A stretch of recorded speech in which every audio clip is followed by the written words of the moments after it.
نحمده ونصلي على رسوله الكريم اما بعد فاعوذ بالله من الشيطان الرجيم بسم الله الرحمن الرحيم رب اشرح لي صدري ويسر لي امري واحلل عقدة من لساني يفقهوا قولي۔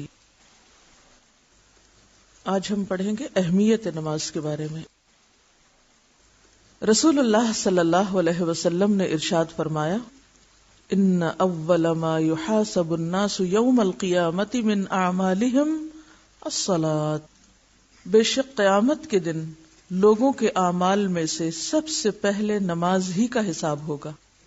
یعنی قیامت کے دن جو امتحان کا دن ہے، اس دن کا پہلا پرچہ آپ کو ڈیٹ شیٹ دی جا رہی یوم القیامہ کی کہ پہلا پیپر نماز کا ہے۔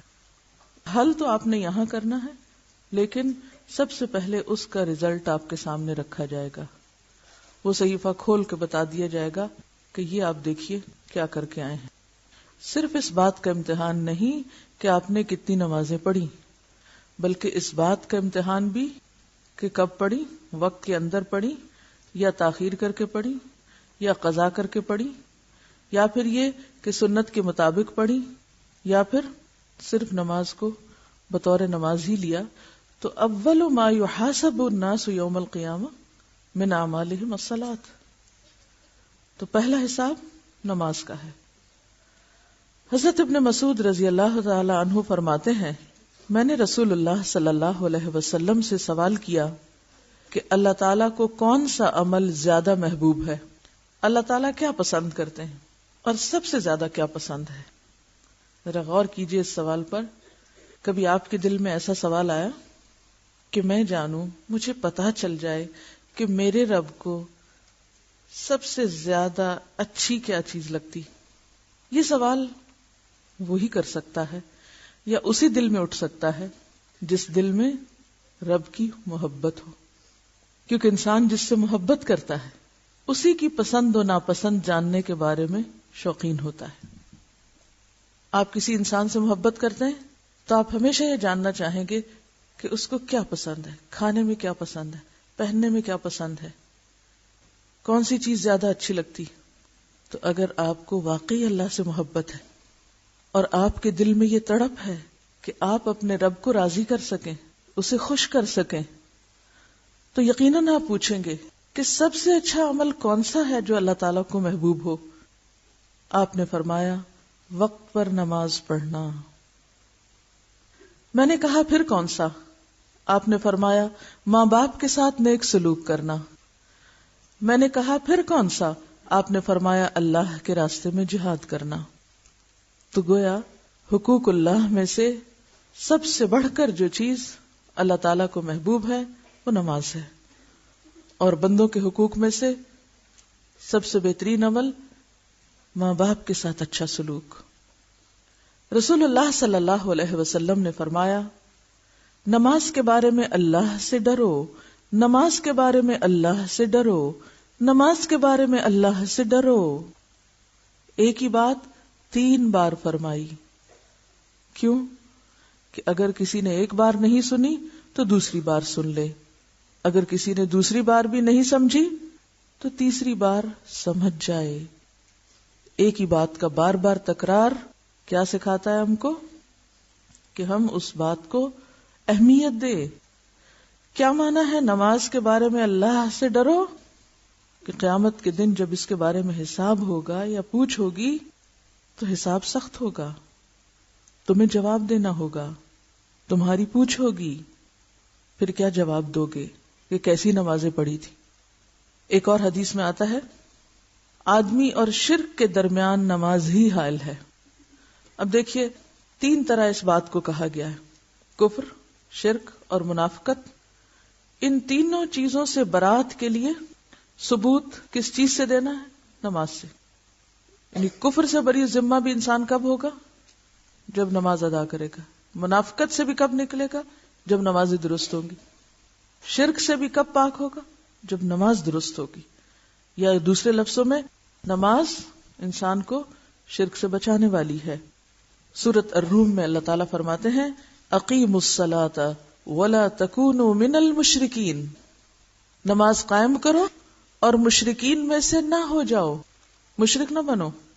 تو گویا نماز کا نہ پڑھنا جہاں کفر بھی ہے، وہاں نماز کا نہ پڑھنا منافقت کی علامت بھی ہے، اور اسی طرح نماز نہ پڑھنا شرک بھی ہے.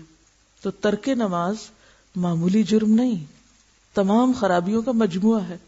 جو خرابیوں کی بنیاد یا جڑ ہے ان سب کو سمبلائز کرتا ہے. پھر فرمایا نماز دین کا ستون ہے. جس طرح ستون پر ایک عمارت کھڑی ہوتی ہے، اسی طرح نماز ہے تو دین ہے، نماز نہیں تو دین بھی نہیں. پہلے کفر، منافقت اور شرک کی بات کی گئی، اور اب دین کی اصل بتائی گئی کہ دین کی اصل کس پر قائم ہے؟ نماز پر. نماز کے بغیر کسی شخص کے دیندار ہونے کا کوئی تصور نہیں. قیامت کے دن جب اللہ تعالیٰ بعض دوزخیوں پر رحمت کرنے کا ارادہ فرمائے گا تو فرشتوں کو حکم دے گا کہ وہ دوزخ سے ایسے لوگوں کو باہر نکال لیں جو اللہ کی عبادت کیا کرتے تھے. فرشتے انہیں نشان سجدہ سے پہچان کر دوزخ سے نکال دیں گے. یعنی بعض لوگ ایمان والے ہوں گے، نماز بھی پڑھتے ہوں گے، لیکن کچھ اور قصور یا جرائم ایسے کیے ہوں گے انہوں نے کہ ان کی وجہ سے وہ جہنم رسید ہوں گے. پھر جب وہ اپنے قصوروں یا گناہوں کی سزا بھگت چکیں گے اور اللہ تعالیٰ ارادہ فرمائے گے کہ اب ان کو واپس نکال لیا جائے، تو فرشتوں کو حکم دیا جائے گا کہ جائیں ان کو جہنم سے ڈھونڈ کے نکال لائیں. اب فرشتے جائیں گے، دیکھیں گے کہ کہاں ہیں وہ لوگ، تو ان کو کہاں سے پہچانیں گے؟ کن بیجز سے؟ سجدے کے نشان کے بیج سے. یہ ہیں وہ لوگ، ان کو نکال لیا جائے. کیونکہ سجدے کی جگہوں پر اللہ تعالیٰ نے دوزخ کو حرام کر دیا ہے، وہاں آگ کا کچھ اثر نہ ہوگا. یعنی سجدے کے جو نشان ہیں یا سجدے کی جو جگہیں ہیں، مثلا ہاتھ ہیں، گھٹنے ہیں، 7 اعضاء پہ سجدہ ہوتا ہے نا، تو جن اعضاء پہ سجدہ ہوتا ہے، ماتھا، ناک، ہاتھ، گھٹنے، پاؤں، تو ان جگہوں پہ آگ نہیں لگے گی، یعنی وہ ایک طرح سے فائر پروف ہوں گے. فرمایا سب سے افضل عمل اول وقت پر نماز پڑھنا ہے. فرمایا جب آدمی نماز کے لیے کھڑا ہوتا ہے تو رحمت الہی اس کی طرف متوجہ ہو جاتی ہے. یعنی جو شخص یہ چاہتا ہو کہ اللہ تعالیٰ اس پر نظر رحمت فرمائے، اسے چاہیے کہ نماز میں کھڑا ہو جائے. جب بھی غم، دکھ، تکلیف اور پریشانی کی کثرت ہو تو نماز کے لیے کھڑے ہو جائیں، کیونکہ نبی صلی اللہ علیہ وسلم کا طریقہ یہی تھا. فرمایا میرے پاس جبریل آئے اور کہنے لگے اے محمد صلی اللہ علیہ وسلم، خواہ کتنا ہی آپ زندہ رہیں، آخر ایک دن مرنا ہے، اور جس سے چاہیں کتنی ہی محبت کریں، آخر ایک دن جدا ہونا ہے، اور آپ جیسا بھی عمل کریں اس کا بدلہ ضرور ملنا ہے. اور اس میں کوئی تردد نہیں کہ مومن کی شرافت تہجد کی نماز میں ہے، اور مومن کی عزت لوگوں کے مال سے استغنا برتنے میں ہے. پہلے تو زندگی کے کچھ حقائق بتائے کہ یہ تو ہونا ہی ہے، موت بھی ضرور آنی ہے، عزیز ترین لوگوں سے بھی لازمن جدا ہونا ہے، دس از فیکٹ آف لائف، اور اعمال کا بدلہ بھی ضرور ملنا ہے. اسی کے لیے تو اللہ نے یوم الدین رکھا. تو پھر انسان کرے کیا کہ اپنے رب سے تعلق درست کرے، اور دوسری طرف لوگوں کے مال سے بے نیاز ہو جائے، لوگوں کو ملنے والی دنیا پر غمگین نہ ہو، نہ اس کی ہرس رکھے، نہ اس کی طرف نظر اٹھائے، اور نہ ہی کوئی دل میں لالچ ہو. رسول اللہ صلی اللہ علیہ وسلم فرماتے ہیں میں نے خواب میں اپنے بابرکت اور بلند قدر پروردگار کو بہترین صورت میں دیکھا. بس اس نے کہا اے محمد، میں نے کہا اے میرے رب میں حاضر ہوں. اللہ نے فرمایا مقرب فرشتے کس بات میں بحث کر رہے ہیں، یعنی کس موضوع پر ڈسکشن جاری ہے؟ میں نے کہا میں نہیں جانتا. اللہ تعالیٰ نے 3 بار پوچھا، میں نے ہر بار یہی جواب دیا. پھر میں نے اللہ تعالیٰ کو دیکھا کہ اس نے اپنا ہاتھ میرے کندھوں کے درمیان رکھا، یہاں تک کہ میں نے اللہ تعالیٰ کی انگلیوں کی ٹھنڈک اپنی چھاتی کے درمیان محسوس کی. پھر میرے لیے ہر چیز ظاہر ہو گئی اور میں نے سب کو پہچان لیا. پھر فرمایا اے محمد، میں نے کہا میرے رب میں حاضر ہوں. اللہ نے فرمایا مقرب فرشتے کس بات میں بحث کر رہے ہیں؟ میں نے کہا کفارات، یعنی گناہوں کا کفارہ بننے والی نیکیوں کے بارے میں. اللہ نے فرمایا وہ کیا ہے؟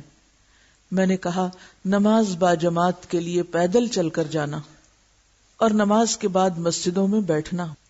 یعنی صرف نماز پڑھ کے نکل نہیں جانا، بلکہ کچھ دیر بیٹھ کر اللہ کا ذکر کرنا یا اس روحانیت کو محسوس کرنا اور اپنے اندر جذب کرنا. اور مشقت یعنی سردی یا بیماری کے وقت پورا وضو کرنا. جیسے سردی کے موسم میں آپ صلی اللہ علیہ وسلم کے زمانے میں کوئی گیزر نہیں تھے، کوئی سوئی گیس نہیں تھی، کوئی الیکٹرک ہیٹرز، الیکٹرک کیٹلز کچھ بھی نہیں ہوتی تھی، تو لوگ ٹف لائف کے عادی تھے یا ایک مجاہدانہ زندگی بسر کرتے تھے اور ٹھنڈے پانی سے بھی بخوشی وضو کر لیتے تھے. تو گناہوں کا کفارہ کن چیزوں سے ہوتا ہے؟ بیماری یا سردی کے وقت پورا وضو کرنا، خوش دلی سے کرنا.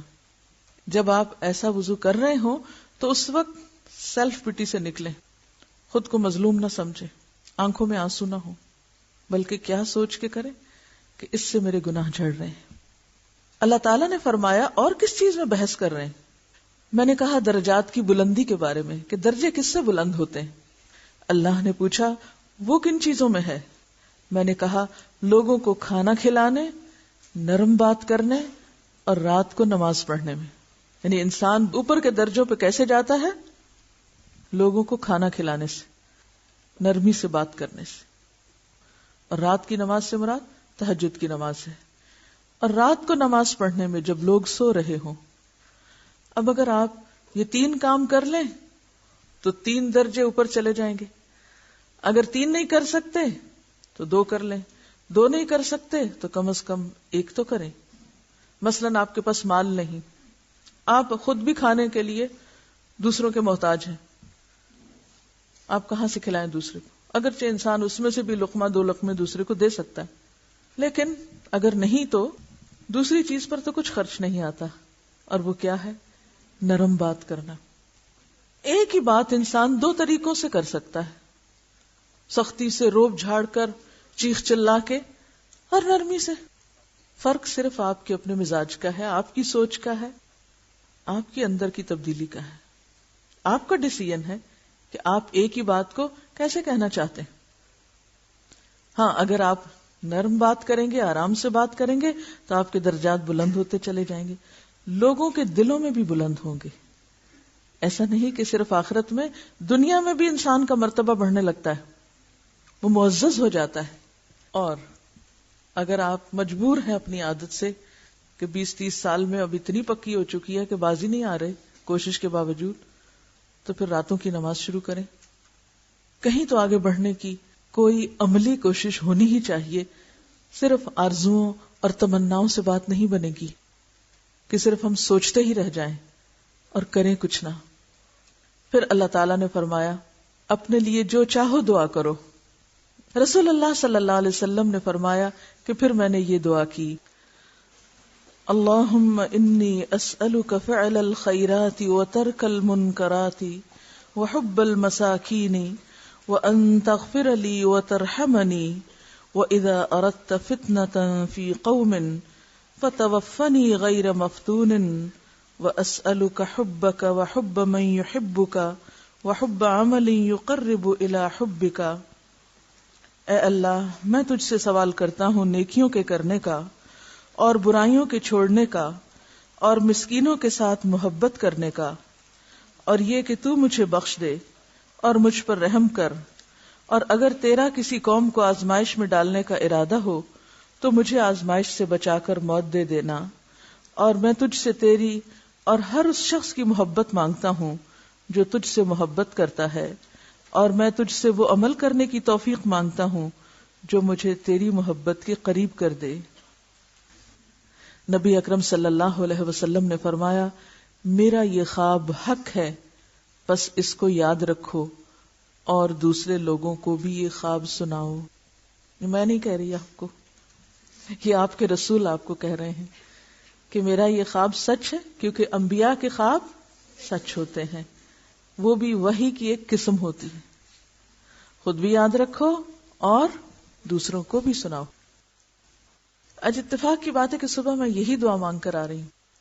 میں روزانہ اس طرح دعائیں مانگتی ہوں کہ جیسے مسنون دعاؤں کی کتاب ہے تو وہ شروع سے شروع کر لیتی ہوں، اور قرآن پاک کی تلاوت کے بعد چونکہ دعا قبول ہوتی ہے تو میں پھر کچھ دعائیں جتنی میں خشوع سے یا شوق سے مانگ سکوں اتنی اس کتاب میں سے پڑھ لیتی ہوں. کیونکہ سب کچھ حافظے میں نہیں رہتا. اور پھر اگر ترتیب سے نہ مانگو تو ہم بعض اوقات صرف آدھی ایک ہی بات زبان سے ہلا کے اٹھ جاتے ہیں. وہ کیا ہوتا ہے کہ ہمیں عادت ہے اچھا ربی اعنی علی ذکرک و شکرک و حسن عبادتک، وہ پتہ ہی نہیں منہ سے کیا نکال گئے، ختم ہو گئی، رٹا ہوا ہے جملہ دہرا دیا.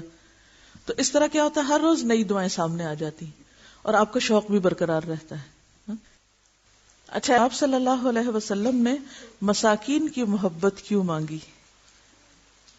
مساکین کی محبت مانگی ہے آپ نے کہ یا اللہ میں تجھ سے سوال کرتا ہوں حب المساکین. کیوں؟ تکبر ختم ہوتا ہے. اور مسکین کا لفظ سین کاف نون سے سکنا، ٹھہرا ہوا، یعنی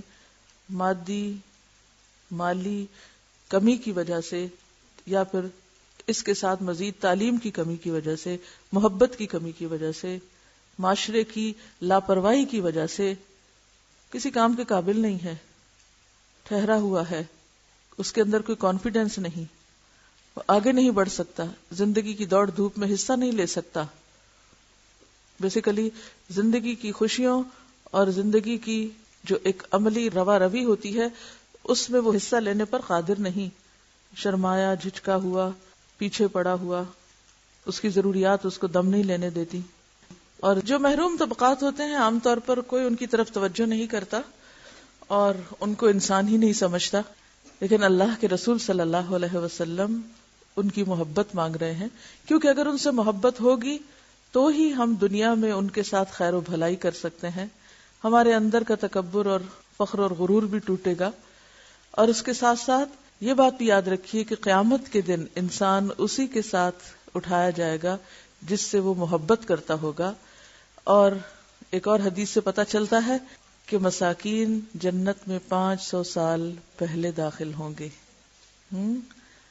تو پھر مساکین کی محبت مانگنا کوئی معمولی کام نہیں. کبھی آپ نے مانگی؟ سچ بولنا ہے، کوئی ضرورت نہیں مجھے خوش کرنے کی، نہ اس کا کوئی فائدہ ہے مجھے خوش کرنے کا، اور نہ میں چاہتی ہوں کہ آپ مجھے خوش کریں. اگر ہم مانگتے بھی ہیں تو بس بے شعوری طور پر وہ جو قرآنی اور مسنون دعاؤں میں ایک دعا آتی ہے اللہم احیینی مسکینا و امتنی مسکینا واحشرنی فی زمرۃ المساکین، لیکن اس سے زیادہ ہم کبھی شعور سے مساکین کی محبت نہیں مانگتے. اور جب مانگتے نہیں کرتے بھی نہیں، مساکین سے ہم محبت بھی پھر نہیں کرتے. کوئی شخص جو ہمیں رتبے میں اپنے سے کم نظر آتا ہو اس کی طرف ہم کس شوق کے ساتھ بڑھتے ہیں، اس پر کیسی نظر ڈالتے ہیں، اس کے لیے ہمارے دل میں کیا جذبات ہوتے ہیں، اپنا جائزہ لیجئے. اور پھر معلوم کیجئے کہ نماز کیا سکھاتی ہے؟ تواضع. نماز کیا ہے؟ غرور، سرکشی اور تکبر کی نفی. تو عملاً یہ کیسے ہوگا؟ جب ہمارے اندر حب المساکین ہوگی. حب المساکین. تو آپ صلی اللہ علیہ وسلم اپنے لیے خاص قبولیت کے مقام پر کیا دعا مانگتے ہیں؟ اللہم انی اسألک فعل الخیرات وترک المنکرات وحب المساکین.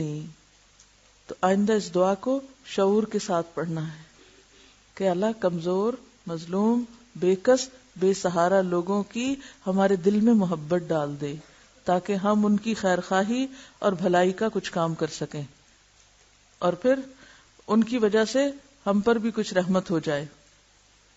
کیونکہ بعض روایات میں یہ بھی آتا ہے کہ تمہیں رزق تمہارے کمزوروں کی وجہ سے دیا جاتا ہے، اور اگر ہم ان کو دھتکار دیں، جھٹک دیں، دور کر دیں، ان کو اپنا رشتہ دار بھی نہ سمجھیں، کیونکہ بعض اوقات جو خاندان کے اندر مادی اعتبار سے کمزور لوگ ہوتے ہیں عموماً ہم ان کو اگنور کر دیتے ہیں یا اپنا رشتہ دار بتانے سے بھی ڈرتے ہیں کہ اس سے ہماری شان میں گستاخی ہوگی، ہماری شان کم ہو جائے گی.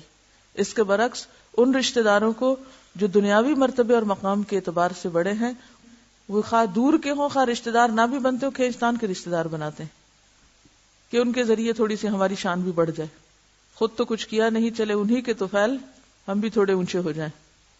تو حقیقی معنوں میں تواضع کیسے پتہ چلتی ہے؟ عمل سے. اور نماز سے جو تواضع حاصل ہوتی ہے وہ سب سے پہلے تو دل میں آتی ہے. اور جو چیز دل میں آ جائے وہ عمل سے ظاہر ہونے لگتی ہے. جو چیز دل میں آ جائے وہ کس سے ظاہر ہوتی ہے؟ عمل سے. مثلا آپ کے دل میں آپ کے بچے کی محبت ہے، آپ کا عمل کیسے ہوتا ہے؟ وہ روئے تو آپ بیٹھے رہتے ہیں، وہ کوئی معصوم حرکت کرے تو آپ توجہ نہیں کرتے. ایسا ہوتا ہے؟ نہیں. ایک ماں کو بچے سے جو محبت ہوتی ہے تو اس محبت پر وہ کیا کرتی؟ کبھی خوش ہوتی ہے، کبھی غمگین ہوتی ہے، کبھی روتی ہے، کبھی ہنستی ہے، کبھی اسے اپنے ساتھ چپکاتی ہے، کبھی کسی طرح، کبھی اس کا کچھ نام رکھتی ہے، کبھی اس کے ساتھ کھیلتی ہے، کبھی وہ فوراً عمل سے ظاہر ہونے لگتی ہے. انسان اپنے آپ کو روک نہیں سکتا. تو یہ ہو نہیں سکتا کہ آپ کو مساکین سے محبت ہو اور پھر آپ کی ان کی طرف کوئی توجہ ہی نہ ہو اور آپ ان کو پوچھیں بھی نہ، آپ ان کو گلے سے لگائیں ہی نہ. نہیں، ہمارے کپڑے گندے ہو جائیں گے، ہم کیسے گلے سے لگائیں؟ یتیمن ذا مقربۃ و مسکینن ذا متربہ. تو مسکینن ذا متربہ، ایسا مسکین جو خاک آلود ہے، اس سے ہاتھ ملا لینا، اس کو قریب کر لینا، اس کے پاس بیٹھ جانا، یہ دل کی سختی کو بھی دور کرتا ہے. جب ہم اپنی پیشانی خاک آلود کر سکتے ہیں زمین پہ رکھ کے، ویسے وہ بھی اب تو مشکل ہو گیا کیونکہ ایسی ایسی خوبصورت جائے نمازیں ہیں، ایسی ایسی آرام دہ کہ وہ تصور ہی ختم ہو گیا ہے. یہ خیال ہی کم آتا ہے کہ ہم زمین پہ سر رکھے ہوئے ہیں. تو یہ جو نماز نبوی آپ پڑھ رہے ہیں، یہ محض طریقہ سیکھنے کی بات نہیں جب تک روح نہ ہو. ہاں، جو کل میں نے آپ سے کہا تھا کہ حدیث شیئر کرنی ہے، کیا آپ نے کی؟ جی آپ فرمائیے، آپ نے کیا کیا؟ گھر خط لکھا انہوں نے اور انہوں نے اپنا کام کر لیا. جی، یہ کہتے ہیں کہ گھر والوں نے ان سے کہا کہ اپنی کتابیں دکھاؤ. کتاب دیکھی تو جب وہ دیکھ کے واپس کرنے لگے تو میں نے اس وقت ان کو کہا کہ حدیث بھی پڑھ لیں. گڈ. اور کیا ہوا؟ یہ کہتی ہیں کہ دوپہر کے کھانے پہ جب سب گھر والے بیٹھے تو پوچھا کہ کیسی کلاس ہوئی، تو اس وقت میں نے ان سے کہا کہ میں نے آج ایک اچھی بات سنی ہے اور ساتھ ہی سنا دی. یہی طریقہ ہوتا ہے. جی، ان کے پاس ٹیوشن پڑھنے چھوٹے بچے آتے ہیں تو انہوں نے ان کو یہ حدیث سنائی. دیکھیے، اگر کچھ لوگ اس نیکی میں آگے بڑھ گئے ہیں تو پیچھے کوئی نہ رہے. کچھ مشکل نہیں، 10 منٹ لگیں گے خط لکھنے میں. اگر قریب نہیں ہے کوئی آپ کے جس کو آپ سنا سکیں تو آپ خط کے ذریعے لکھ کے بھیج سکتے ہیں، کیونکہ پوری کتاب تو کوئی نہیں پڑھتا. اگر اس میں سے ایک حصہ نکال کے کسی کو دے دیا جائے تو اس کو تو وہ پڑھ ہی لیتے ہیں. یا آپ خط گھر والوں کو کہ میرا یہ خط گھر والوں کو پڑھ کے سنا دیں. یہ خط عام طور پہ جاتا ہے تو سب کہتے ہیں کیا لکھا، میں نے بھی خط پڑھنا. خط پڑھنے کا سب کو بہت شوق ہوتا ہے ویسے کچھ پڑھیں یا نہ پڑھیں، کوئی اجازت نہ بھی دے تو وہ پڑھنا چاہتے ہیں. تو اس لیے خط جو ہے دین کی تعلیم پھیلانے کا یا عام کرنے کا بہت خوبصورت طریقہ ہے. اب میں چاہتی یہ ہوں کہ اس حدیث پر عمل کیا جائے. اس دعا کو ٹائپ کرا لیتے ہیں اور اس کا پرنٹ آپ کو دے دیتے ہیں. آپ کسی ایسی جگہ پر لگا دیں جہاں آپ پڑھتے رہیں دن میں ایک دفعہ کم از کم. جو ہاسٹل کے لوگ ہیں، جتنے بھی روم انچارجز ہیں، ان کی ذمہ داری ہے کہ ایک کاغذ لے کر اس پر یہ دعا لگا کر کمرے میں لگا دیں تاکہ ہم فوراً ہی عمل کر سکیں. اگر ہم عمل نہیں کریں گے تو یہ علم پڑھنے کا فائدہ کچھ نہیں. اور اتنی خوبصورت دعا آپ دیکھیے کہ یہ دعا کس موقع پر آپ صلی اللہ علیہ وسلم نے پڑھی، کب مانگی اور کیا مانگا. کس قدر خوبصورت دعا ہے کہ اللہم انی اسألک فعل الخیرات و ترک المنکرات. اور اگر یہ دعا قبول ہو جائے تو پھر خوش قسمتی کا کیا ٹھکانہ کہ جس کو نیکیوں کی توفیق ہو جائے، نیکیوں کا شوق ہو جائے اور اس کی برائیاں چھٹ جائیں تو پھر اس سے بڑی کامیابی کیا. رسول اللہ صلی اللہ علیہ وسلم نے فرمایا، جس نے صبح کی نماز پڑھی وہ اللہ کی حفاظت میں ہے، بس اللہ تعالیٰ تم سے اپنی حفاظت کے بارے میں کسی چیز کا مطالبہ نہ کرے، اس لیے کہ جس سے وہ یہ مطالبہ کرے گا یقیناً اس کو اپنی گرفت میں لے کر منہ کے بل جہنم میں پھینک دے گا. یعنی نماز میں کوتاہی نہ کرو کیونکہ یہ اللہ کی حفاظت نہ چاہنے کے مترادف ہے. نماز میں کوتاہی کا مطلب کیا ہے کہ مجھے نہیں چاہیے اللہ کی حفاظت. اور جو شخص نماز با جماعت میں کوتاہی نہیں کرتا اسے ناحق تنگ نہ کرو کہ یہ اللہ کی حفاظت کو توڑنے کے مترادف ہے. اللہ کی پکڑ سے ڈرو ورنہ جہنم کا ایندھن بن جاؤ گے. حضرت ابن عباس سے روایت ہے کہ رسول اللہ صلی اللہ علیہ وسلم نے فرمایا، امنی جبریل علیہ السلام عند البیت مرتین فصلى بي الظهر حين زالت الشمس وكان قدر الشراك وصلى بي العصر حين كان ظله مثله وصلى بي يعني المغرب حين أفطر الصائم وصلى بي العشاء حين غاب الشفق وصلى بي الفجر حين حرم الطعام والشراب على الصائم فلما كان الغد صلى بي الظهر حين كان ظله مثله وصلى بي العصر حين كان ظله مثليه وصلى بي المغرب حين أفطر الصائم وصلى بي العشاء إلى ثلث الليل وصلى بي الفجر فأسفر. عربی میں نے پڑھ کے سنائی ہے، اگر ہوم ورک کے طور پہ آپ اس کو لے لیں اور اسی طرح پڑھنے کی کوشش کریں تو اس سے آپ کی قابلیت میں اضافہ ہوگا، کیونکہ جو الفاظ نبی صلی اللہ علیہ وسلم کے ہیں وہ کسی اور کے ہو ہی نہیں سکتے، اور پھر جو لطف ہے ان الفاظ کے اندر اور جو شیرینی ہے اور جو برکت ہے وہ اردو ترجمے سے نہیں ملے گی آپ کو. خانہ کعبہ کے پاس جبریل علیہ السلام نے میری امامت کی، یعنی آپ صلی اللہ علیہ وسلم کو نماز پڑھائی، پس مجھے ظہر کی نماز پڑھائی اور مجھے عصر کی نماز پڑھائی اور مجھے مغرب کی نماز پڑھائی اور مجھے عشاء کی نماز پڑھائی اور مجھے فجر کی نماز پڑھائی. یہ اس حدیث کا مختصر مفہوم انہوں نے بیان کیا ہے. اب اس حدیث سے یہ پتہ چلتا ہے کہ نماز کا طریقہ عملی طور پر آپ کو اللہ تعالیٰ نے جبریل علیہ السلام کے ذریعے سکھایا اور انہوں نے پریکٹیکل ڈیمونسٹریشن کے ذریعے آپ کو نماز سکھائی. اور پھر اس کے ساتھ اس حدیث میں اوقات کا بھی ذکر ہے. اس زمانے میں چونکہ اوقات معلوم کرنے کے لیے مختلف طریقے نکل آئے ہیں تو ان سے فائدہ اٹھا کر ہم اپنی نمازوں کے اوقات معلوم کر سکتے ہیں. چونکہ لائف سٹائل بدل گیا نا، طریقہ زندگی بدل گیا، ہم سورج کو اس طرح سامنے دیکھتے نہیں، لہٰذا ہمیں سورج کا ڈھلنا، اس کا 1 مثل 2 مثل کا پتہ ہی نہیں چلتا. تو بہتر ہے کہ گھڑیوں اور کیلنڈر کی مدد سے یا چارٹ کی مدد سے اپنے اوقات کا تعین کر لیا جائے، اور اگر آزان ہو تو بہت ہی اچھا ہے کہ انسان کو یاد دہانی ہو جاتی. امامت جبریل کی اس حدیث سے معلوم ہوا کہ نماز کا درجہ اتنا بلند، اس کی اہمیت اللہ کے نزدیک اتنی اعلیٰ و عرفہ، اور اسے مخصوص ہیئت، مقررہ قاعدوں، متعینہ ضابطوں اور نہایت خشوع و خضوع سے ادا کرنا اس قدر ضروری ہے کہ اللہ تعالیٰ نے تعلیم امت کے لیے جبریل کو ہادی عالم کے پاس بھیجا. جبریل نے اللہ کے حکم کے مطابق رسول اللہ صلی اللہ علیہ وسلم کو نماز کی کیفیت، ہیئت، اس کے اوقات اور اس کے قاعدے سکھائے، اور پھر آپ جبریل علیہ السلام کے بتائے اور سکھائے ہوئے وقتوں، طریقوں، قاعدوں اور ضابطوں کے مطابق نماز پڑھتے رہے اور امت کو بھی حکم دیا، تم اس طرح نماز پڑھو جس طرح تم مجھے نماز پڑھتے دیکھتے ہو. ان کا سوال بہت اچھا ہے کہ نماز کو چھوڑنا شرک کیسے ہو گیا؟ فرمایا گیا نا کہ نماز قائم کرو اور مشرکین میں سے نہ ہو جاؤ. دیکھیے کہ جب آذان ہو جاتی ہے نا تو اس وقت ہمارے اوپر یہ فرض عائد ہو جاتا ہے کہ ہم اب اللہ کا حق دینے کے لیے تیار ہو جائیں، عبادت کے لیے نکل آئیں، دنیا کے کام چھوڑ دیں. لیکن اگر ہم نہیں نکلتے اس وقت نماز کے لیے اور وہ کام نہیں چھوڑتے تو گویا ہم نے کیا کیا؟ اللہ کے ساتھ اس کام کو شریک کر لیا. اسی لیے کہا گیا کہ جو شخص نماز کا چھوڑنے والا ہوگا قیامت کے دن وہ فرعون، حامان اور قارون کے ساتھ اٹھایا جائے گا. فرعون متکبر تھا. اگر کوئی شخص تکبر کی وجہ سے نماز چھوڑتا ہے، اپنے آپ کو بڑی چیز سمجھتا ہے، یعنی کفر کا ارتکاب کرتا ہے، تو فرعون کا ساتھی ہوا. حکومت کی محبت میں، اگر جاہ کی محبت میں چھوڑتا ہے تو حامان کا ساتھی. مال کی محبت میں چھوڑتا ہے تو مال کی محبت کیا ہے؟ یہ بھی شرک ہو جاتا ہے. اللہ کی محبت پہ اگر غالب آ جائے یا اس کے مقابل آ جائے. وآخر دعوانا ان الحمد للہ رب العالمین. سبحانک اللہم وبحمدک نشہد ان لا الہ الا انت نستغفرک ونتوب الیک.